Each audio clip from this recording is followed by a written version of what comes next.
Olá pessoal, boa tarde, bom dia, boa noite, tudo bem com vocês? Espero que vocês estejam bem. Essa é mais uma aula gravada, remota, não é? Que nós vamos ministrar hoje através do conteúdo que pertence à base curricular, isso, a base curricular do nono ano. A base curricular do nono ano diz pra gente sobre a história do Brasil e especificamente a República Brasileira pós o governo de Fernando Collor de Mello, que foi um governo que não chegou a seu final por conta dos crimes cometidos contra ele, solicitado o pedido de impeachment, que significa impedimento, e o presidente da República, Fernando Collor de Mello, resolveu, para não perder os direitos políticos, resolveu renunciar ao cargo. Com essa renúncia, ele vai poder se candidatar anos depois. A renúncia dele aconteceu em setembro, salvo engano, de 1992. Tá bom? Deu para entender? E aí, com a renúncia do presidente Fernando Collor de Mello, assumiu o vice Itamar Franco. Itamar Franco vai fazer o chamado governo da coalizão. Significa dizer que políticos de várias tendências vão, a partir de então, apoiar o governo Itamar. Itamar tinha uma situação favorável, não é? Porque não foi um governo isolado nem solitário, do ponto de vista político. Tinha ali conseguido arregimentar, não é? nas suas fileiras lá, nos seus grupos, nomes importantes da política brasileira, Roberto Freire, Ulisses Guimarães, nomes do PDT, nomes do antigo partido PFL, que depois se tornou Democratas, enfim.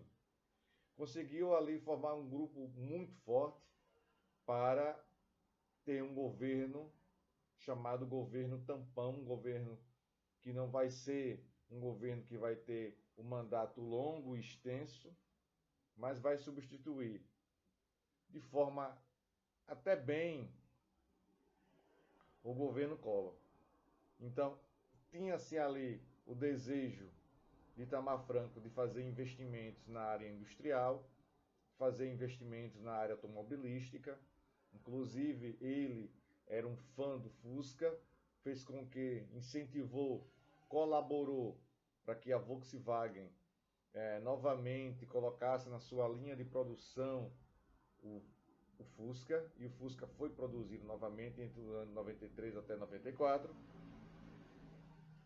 No entanto, o fato que nós poderemos destacar de forma mais enfática do governo de Itamar Franco foi a implantação, a criação do Plano Real, como já foi dito na aula passada. O Plano Real vai dar uma reviravolta econômica no nosso país. A partir de julho de 94, o Plano Real é posto em prática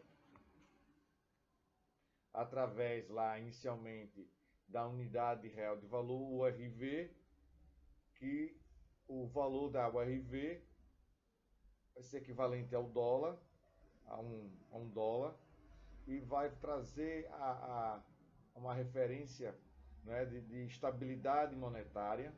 A moeda não ficará desvalorizada, muito pelo contrário, ficará valorizada, e vamos ter um período ali de inflação baixa e que a população brasileira vai utilizar inclusive o chamado dinheiro de plástico, que era o cartão de crédito.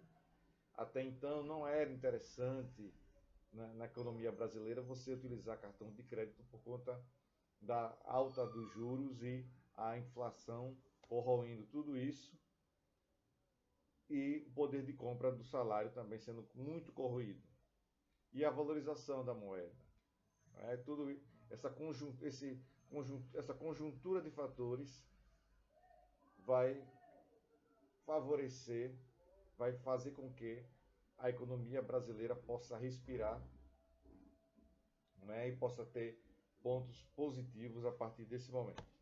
Vamos lá vivenciar isso e logo em seguida vamos adentrar ao governo de Fernando Henrique Cardoso, de FHC, como você queira chamar. Ele foi um dos idealizadores do Plano Real e, aproveitando essa onda positiva na área econômica, o PSDB achou por bem lançar Fernando Henrique a candidato à presidência da República, e assim o nome de Fernando Henrique foi colocado e ele obteve vitória e foi eleito presidente da República em 2 mandatos. Mas vamos aguardar aí, vamos voltar agora para a nossa origem da aula de hoje, o foco da aula de hoje inicial, o pontapé inicial, que é o conteúdo referente ao Plano Real. Convido vocês para abrir o nosso livro na página 319 e lá tem um subtítulo, O Plano Real. Diz assim: desde os primórdios da República Brasileira, no início do século XX, até o governo de Itamar Franco, a inflação não tinha sido contida. Vários governos foram marcados por inflações de 1000% anuais, com grande recessão e desemprego. Foram feitos muitos planos econômicos e mudanças de moeda, mas apenas com um sucesso inicial, pois logo em seguida os problemas voltavam à tona. O brasileiro cada vez mais se via explorado e perdendo seu poder de consumo. Os trabalhadores, em especial, pois tinham seus salários congelados. Apontou como ministro da Fazenda o sociólogo Fernando Henrique Cardoso, que mostrou tendências para o neoliberalismo. E vale ressaltar a importância da figura de Fernando Henrique Cardoso na área acadêmica. Viu? Um professor renomado, ensinou em várias universidades, várias premiações ele recebeu, artigos escritos, livros escritos. Então era uma referência, era o que havia, que a gente podia chamar da nata intelectual da academia brasileira, das universidades brasileiras. Fernando Henrique fazia parte dessa nata, desse grupo seleto, desse grupo bem restrito, não é? E nós temos que, de fato, mencionar isso, porque isso aconteceu de fato, a importância de Fernando Henrique como um homem dedicado aos estudos acadêmicos, à formação intelectual, conhecido inclusive internacionalmente, não é? Com prestígio em universidades no Chile, na França, enfim, era um nome a ser considerado, não é? A ser muito bem quisto, muito bem visto pela sociedade. Prosseguindo então na página 319, nós temos: para a FHC, somente privatizando empresas estatais, diminuindo gastos públicos, abrindo a economia para multinacionais e flexibilizando os direitos trabalhistas, é que se poderia acabar com a alta inflação e a recessão no Brasil. Os direitos básicos estavam em risco, e a dependência econômica para com os países como Estados Unidos aumentaria a dívida externa, o que realmente aconteceu diante do FMI. Então, ao final de 93, a FHC apresentou um pacote de medidas que se baseava na troca da moeda antiga por uma nova, o real. Esse conjunto de medidas ficou conhecido como Plano Real. A base era criar um indexador, Unidade Real de Valor, a URV, para fazer a transição de valor, recuperando assim a força e autonomia da moeda. Quando a URV foi extinta, ela valia 2.750 cruzeiros reais, equivalente a R$ 1. As principais medidas do Plano Real foram as seguintes: mudar a moeda brasileira do cruzeiro para o real, igualar o valor do real ao dólar americano, visando estabelecer um melhor poder de consumo, bem como a diminuição dos gastos das empresas multinacionais, pois assim a moeda ficaria fortalecida e equilibrada. Um outro item: privatizar empresas públicas, visando diminuir os gastos do Estado e, consequentemente, facilitar a entrada do capital estrangeiro, incentivar as exportações, elevar as taxas de juros. Estou na página 320. A economia do Brasil estabilizou-se a partir do fortalecimento da moeda, evitando assim medidas radicais. Apesar da estabilização, houve achatamento salarial e os direitos trabalhistas foram ameaçados devido ao contexto de privatizações e terceirização do trabalho. O poder de consumo estava garantido, mas ao mesmo tempo a dívida externa brasileira aumentava e a dependência do capital externo ditava os rumos econômicos do Brasil. Porém, houve sucesso na diminuição e controle da inflação, que era um calo muito antigo esse controle da inflação, após décadas de tentativas frustradas, bem como o afastamento da possibilidade de uma recessão. Isso deixou Itamar Franco com grande força política, tanto é que seu governo não foi abalado quando surgiram denúncias de corrupção no caso dos anões do orçamento, a CPI, liderado pelo deputado federal João Alves, que desviavam dinheiro público para empresas fantasmas, empreiteiras e ações filantrópicas. A popularidade de Itamar Franco não sofreu abalos e ainda foi determinante para a eleição posterior.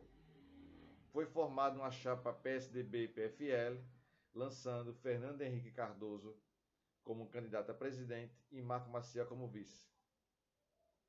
FHC teve, como também era chamado, Fernando Henrique Cardoso também era chamado de FHC, teve 54,28% dos votos. E Luiz Inácio, novamente candidato pelo Partido dos Trabalhadores, junto com Aloysio Mercadante, teve 27%. Assim, Fernando Henrique foi eleito ainda no primeiro turno. Vamos para a página 321, que diz assim: com a estabilização da economia consolidada, Fernando Henrique buscou o crescimento com medidas características do neoliberalismo.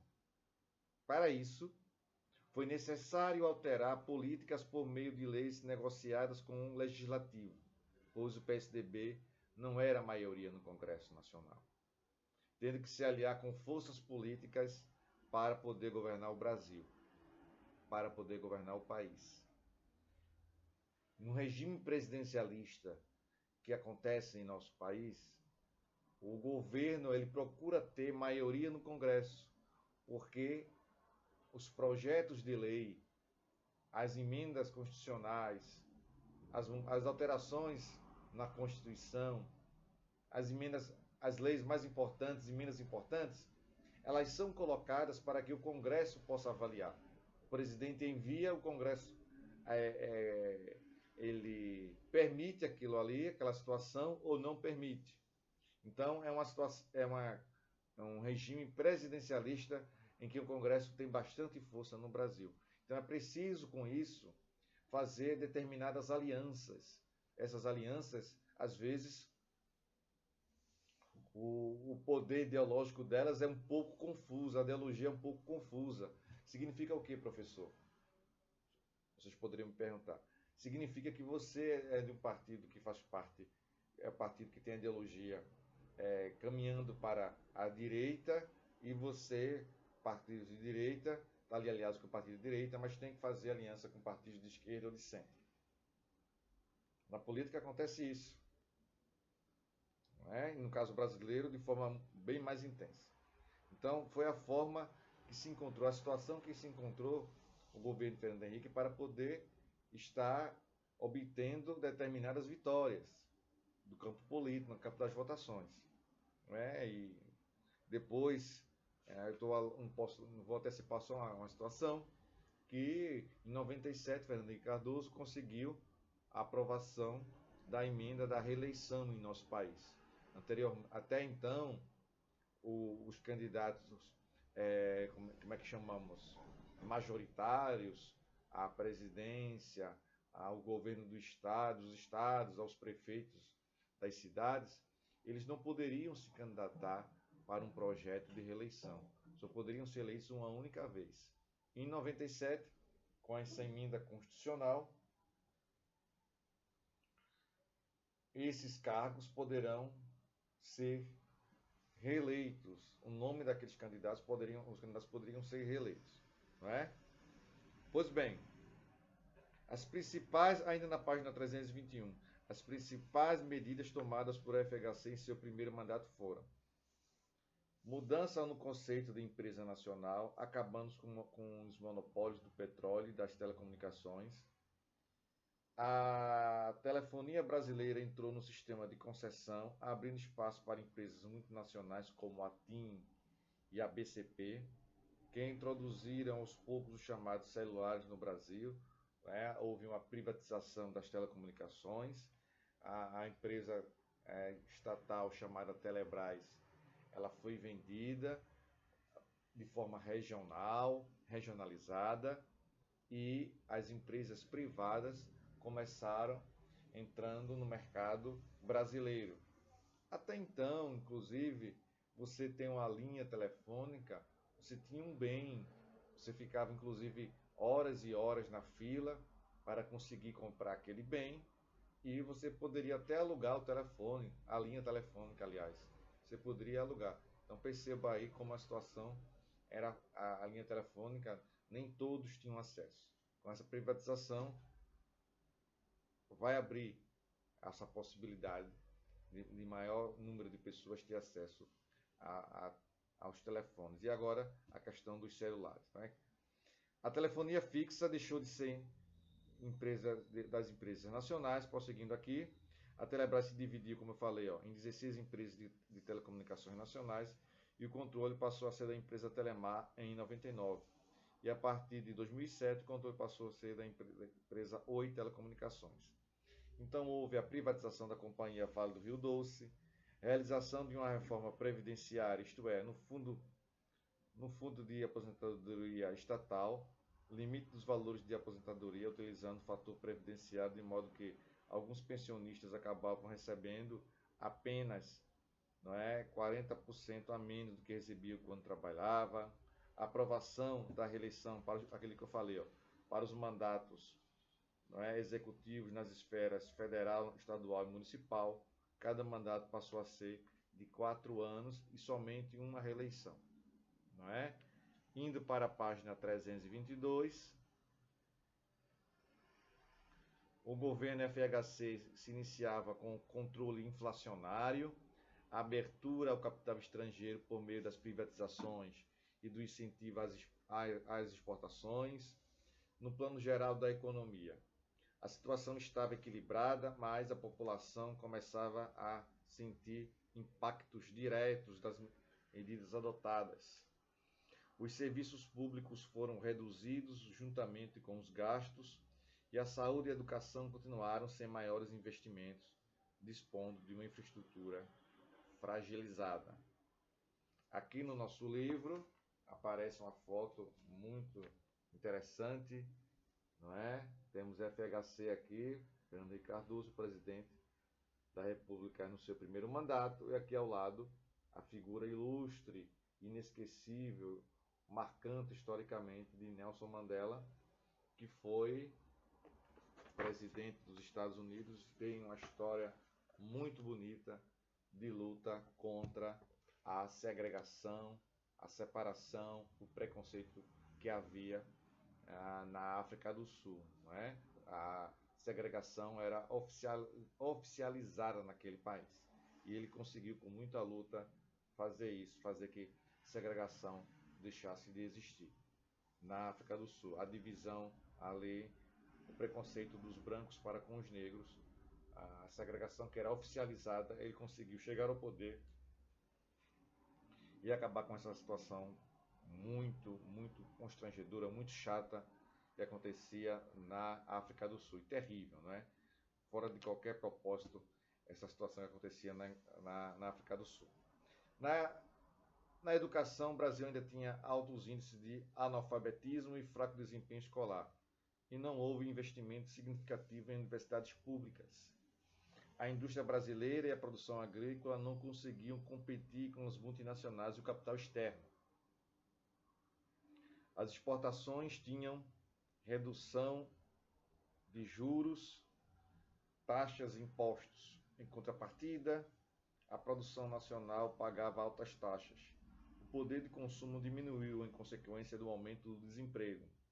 No plano de política externa, o Brasil ingressou em março de 1991 no Mercado Comum do Sul, o Mercosul, para estabelecer relações econômicas entre os países integrantes, com reduções de juros e taxas para essas negociações. O Mercosul é um mercado comum da América do Sul, com Brasil, Argentina, Uruguai e Paraguai.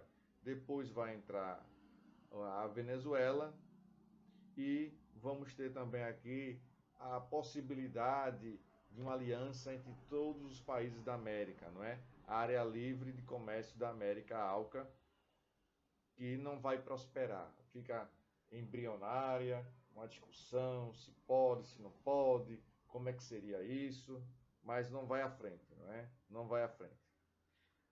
Então vamos ver aqui. Na prática, a ALCA estabeleceria um bloco econômico em que haveria um livre comércio, sem cobranças de impostos e impostos de importações e exportações, o que favoreceria amplamente os Estados Unidos. A proposta foi recusada num forte movimento nos países sul-americanos.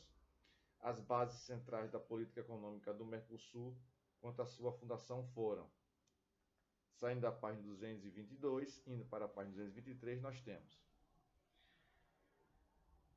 para participar do Mercosul, o país deveria ter um governo democrático e que respeitasse a liberdade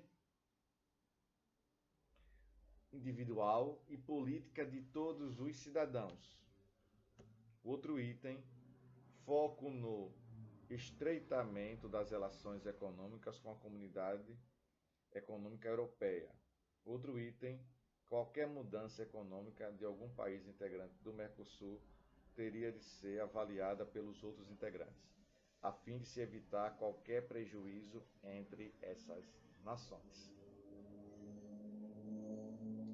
E aqui temos o segundo mandato de FHC, né? Vencendo as eleições. Mais uma vez, Lula ficou em segundo lugar. E esse segundo mandato, né, vai apresentar uma dificuldade econômica, principalmente do ponto de vista social.